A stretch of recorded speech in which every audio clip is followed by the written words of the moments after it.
Wouah, je suis choqué. Est-ce que tu savais que le plus célèbre détective de tous les temps n'avait jamais existé? Pourtant, il a pu influencer des milliers de communicants et de détectives sur plusieurs générations. Oui, oui, je te parle bien de lui. Monsieur élémentaire, mon cher Watson, a.k.a. Sherlock Holmes. On est d'accord que c'est l'un des communicants les plus persuasifs, les plus percutants et les plus engageants. Il savait exactement comment prendre une personne à un point A et l'amener à un point B. Pourtant, ce monsieur n'a jamais existé. Eh oui, dans la magie, tout est faux, sauf le magicien. Et tu verras que le magicien, lui, est bel et bien réel. Et je me suis amusé à décortiquer exactement comment est-ce qu'il faisait. En réalité, il menait sa communication un peu comme une enquête. Pas à pas, hop, hop, hop. Tout est influencé pour pouvoir te ramener d'un point A à un point B.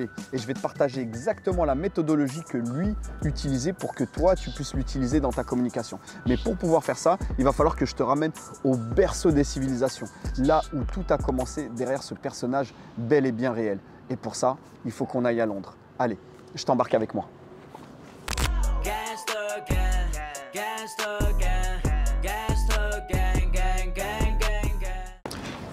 Et voilà, on est enfin arrivé. C'est là très exactement que je voulais t'emmener parce que c'est là que tout a commencé. Et c'est très exactement là qu'a été créé Sherlock Holmes. Parce que comme je te l'ai dit, Sherlock Holmes, il n'a pas existé. Il a été créé de toutes pièces. Et où est-ce qu'il est né? Il est né dans la tête d'un auteur storyteller. Mais ouais, je vous le dis tout le temps, derrière tout bon communicant et derrière toute grande marque se cache un auteur storyteller. Et nous, on va se servir de ça pour pouvoir l'utiliser dans notre communication pour être plus impactant, plus persuasif et plus engageant. Mais ça, on y reviendra plus tard. Avant, il faut que je te fasse l'exégèse. Ce monsieur-là n'est autre que Sir Arthur Conan Doyle, un monsieur qui a vu le jour en 1859 à Édimbourg. Mais comme Londres, c'est un peu plus stylé qu'Édimbourg, je préfère te faire cette vidéo ici que dans les rues d'Édimbourg. Bref, en 1859, Arthur Conan Doyle est né et le personnage de Sherlock Holmes, lui, n'a vu le jour qu'en 1887, dans un roman intitulé Scarlet... je ne me rappelle plus très exactement, La Dame en rouge. Enfin bref, je te mettrai le titre pour ne pas te dire de bêtises, mais c'est là que Sherlock Holmes a vu le jour.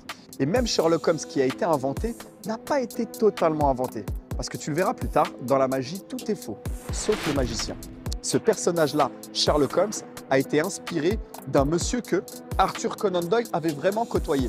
Parce qu'il fut un temps, avant d'être auteur, il était dans la médecine.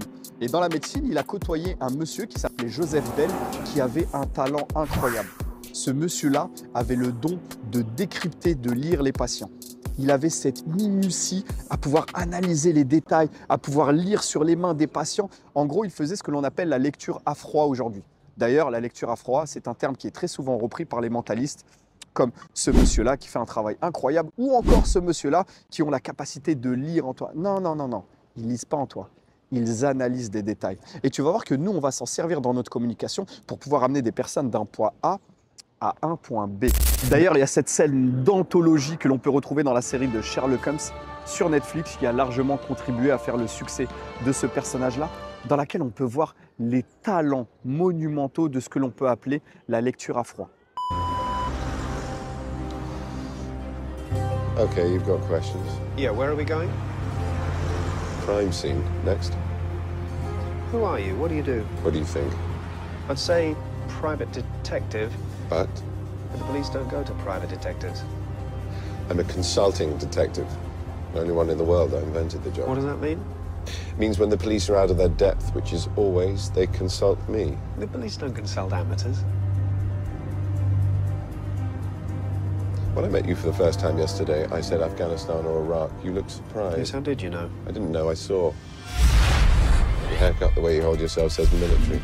But your conversation as you entered the room A bit different from my day. said trained at Bart, so army doctor, obvious. Your face is tanned, but no tan above the wrists. You've been abroad but not sunbathing. Your limp's really bad when you walk, but you don't ask for a chair when you stand like you've forgotten about it. So it's at least partly psychosomatic. That says the original circumstances of the injury were traumatic. Wounded in action then. Wounded in action, suntan, Afghanistan or Iraq. Et voilà, on est arrivé dans la rue la plus connue de Londres. Et j'ai même envie de te dire dans la rue la plus connue d'Angleterre à travers le monde. J'ai nommé Baker Street. Et très exactement au 221B. Comme tu peux le constater, c'est ici qu'habitait Sherlock Holmes. D'ailleurs, si tu as aimé la série, les 3/4 des épisodes se sont tournés dans cet appartement-là, qui aujourd'hui se sont transformés en musée, en attrape touriste. J'ai essayé de te tourner la vidéo à l'intérieur, mais ils n'ont pas voulu. Non, you cannot. Et comme mon anglais étant un peu éclaté, on doit dire les termes, j'ai pas réussi à te faire la vidéo. Mais je vais m'asseoir juste là pour te partager comment Sherlock Holmes menait ses enquêtes et comment nous, on va se servir de ça pour avoir une communication percutante, persuasive et engageante. Et tu vas voir encore une fois que dans la magie, tout est faux, sauf le magicien. Allez, viens avec moi, je te parle. Avant toute chose, il faut que tu comprennes un élément essentiel. Sherlock Holmes n'a jamais forcé la main à qui que ce soit. Il pose des questions, il avance et il mène son enquête de manière logique. Et c'est ça qui nous intéresse. Parce que la vraie persuasion, c'est quand la personne en face de toi a l'impression que l'idée vient d'elle-même. Et c'est ça qu'on veut utiliser pour avoir une communication percutante, persuasive et engageante. Alors pour ça, moi je vais te proposer d'utiliser une méthodologie en 4 étapes qui va pouvoir nous permettre d'avancer pas à pas. La première des choses, c'est dresser le cadre.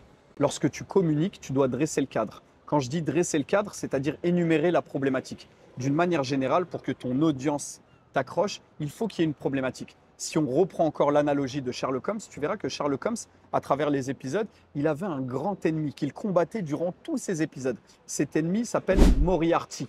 Si tu ne l'as pas vu, je t'invite à... C'est un espèce de grand méchant qui le suit durant tous les épisodes.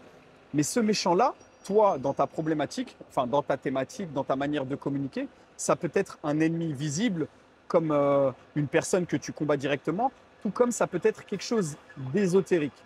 Quand je dis quelque chose d'ésotérique, bon, j'espère que tu vas bien entendre, je vais lever le ton pour que tu comprennes. Quand je dis quelque chose d'ésotérique, ça peut être une idéologie, ça peut être un combat interne. Par exemple, pendant très longtemps, moi j'ai fait des vidéos où l'ennemi que je combattais était la procrastination. D'ailleurs, si tu prends le temps de regarder, oula, j'espère que ça ne va pas bloquer. Si tu prends le temps de regarder, mon nom c'est T'attends quoi ? Quand je communique, je dis tout le temps, fais attention que plus tard ne se transforme pas en trop tard. Mon livre entier est basé sur une idéologie qui est que demain est une option et ce n'est pas une certitude. Et cet ennemi invisible, c'est la procrastination. Donc il faut que la personne, quand tu vas commencer ta vidéo, quand tu commences, lorsque tu communiques, parce que ce n'est pas voué à être utilisé sur une seule vidéo, mais sur une thématique, les gens doivent savoir d'entrée de jeu quelle est ta problématique, quel est le combat que tu mènes. Et c'est là que les gens vont s'accrocher parce que d'une manière générale, on connecte avec les gens qui nous ressemblent, on connecte avec les gens qui ont les mêmes problèmes, on connecte avec les gens qui sont comme nous. Il suffit que tu dises « je suis contre X, Y, Z ». Si les gens sont contre X, Y, Z, tout de suite, il y a un lien qui se passe qui est la connexion. Ça, c'est la première des choses. Le deuxième élément qui est utilisé par Sherlock Holmes, c'est qu'il pose des questions. Et ouais, il cherche à comprendre avant d'être compris. Quand bien même il sait où il veut emmener les personnes qui le regardent, nous on sait, lorsqu'on va communiquer, on sait exactement où on va les ramener. On va les ramener vers notre produit, notre service, notre message, vers notre personne, vers ce que l'on fait. Mais il pose des questions pour chercher à comprendre avant d'être compris. D'ailleurs, il y a une erreur qui est très souvent faite par les marketeurs lorsqu'ils te disent « oui, parle à ton audience ». Oui, parle à ton audience, mais tout le monde parle à son audience. Si je suis boucher, je ne parle pas à des véganes. Donc tu parles avec ton audience, mais ça c'est vraiment le minimum, c'est le niveau zéro. La vraie question ou la vraie phrase telle qu'elle doit être énumérée, c'est ne pas parle à ton audience, mais parle avec ton audience. Et comment tu parles avec ton audience? À travers les réseaux sociaux, par exemple. Lorsque tu fais des stories, tu peux parler avec ton audience. Pose des questions, demande-leur qu'est-ce que vous pensez, engage-les avec toi. Engage-les. Tu dois faire une vidéo, par exemple, demain. Ok, qu'est-ce que vous pensez? Choisissez quel est le titre que vous préférez. Tu fais une proposition avec 4-5 titres, là, les gens vont te répondre. Ok, tu as connecté avec eux. Qu'est-ce que vous pensez ça? Quand bien même tu as ton idée qui est déjà tranchée, mais engage-les avec eux. Il faut qu'ils aient l'impression, rappelle-toi, on a dit c'est l'enquête. Il faut qu'ils aient l'impression, les gens, qu'ils aient avancé avec toi. Et ça, c'est la deuxième étape. La troisième chose qu'utilise Sherlock Holmes, et non des moindres, c'est qu'il écoute son intuition. Eh ouais. Et ça, c'est très intéressant. Parce que d'une manière générale, la plupart des gens aujourd'hui, lorsqu'ils créent du contenu, ils n'écoutent pas leur intuition. Ils regardent qui est le boss dans leur thématique. Ah, il fait comme ça, il faut faire comme ça. Non, écoute ton intuition. Ton cœur est au service de ton cerveau. Le cœur te donne la direction et le cerveau le plan d'action. Ce que je veux dire par là, c'est qu'à un moment donné, peu importe ce que tu fais, même si ça paraît être à l'encontre du prêt-à-penser, eh ben, il y aura forcément des personnes qui pensent comme toi. Personne dans l'histoire de l'humanité n'a fait l'unanimité. À un moment donné, lorsque tu vas communiquer, il y a forcément des gens qui vont se reconnaître à toi, qui vont se reconnaître à ton idéologie. Et c'est ce qui nous amène directement à la 4e étape que Sherlock Holmes utilisait. L'étape, celle-ci, je l'appelle le mode chercheur. Eh ouais, le mode chercheur, c'est quoi? Pourquoi le mode chercheur déjà? Parce qu'un chercheur, tu vois, lorsqu'il travaille, si tu as déjà vu des chercheurs, ils sont là avec leur blouse blanche, ils font expérience numéro 17. Oh non, ça n'a pas marché. Expérience numéro 18. Expérience numéro 104. Pour le chercheur, il n'y a pas d'erreur. Il n'y a que des feedbacks. Et puis à un moment donné, il trouve la solution. Et le mode chercheur t'invite à faire des essais, des erreurs, à recommencer, des essais, des erreurs et à recommencer. Et ce mode chercheur, il est incroyable. Pourquoi? Parce que lorsque tu vas montrer que tu fais des erreurs, ça va te rendre humain. Et c'est ça qu'on veut, c'est te rendre humain. Qu'est-ce qui fait que les gens connectent? Les gens connectent lorsqu'ils disent « il est comme nous ». Ah, lui aussi, il a des problèmes, lui aussi, il a des hémorroïdes, lui aussi, il a des problèmes avec sa femme, lui aussi, il a perdu son chien, lui aussi. C'est ça, c'est comme ça que tu vas connecter avec les gens. D'ailleurs, si tu regardes dans la série de Sherlock Holmes, on va se servir encore de Sherlock. Sherlock, il y a un moment donné, il nous montre son addiction. Parce que Sherlock, c'est un toxico. Eh ouais, Sherlock Holmes, c'est un toxico. Il a un vrai problème avec le crack.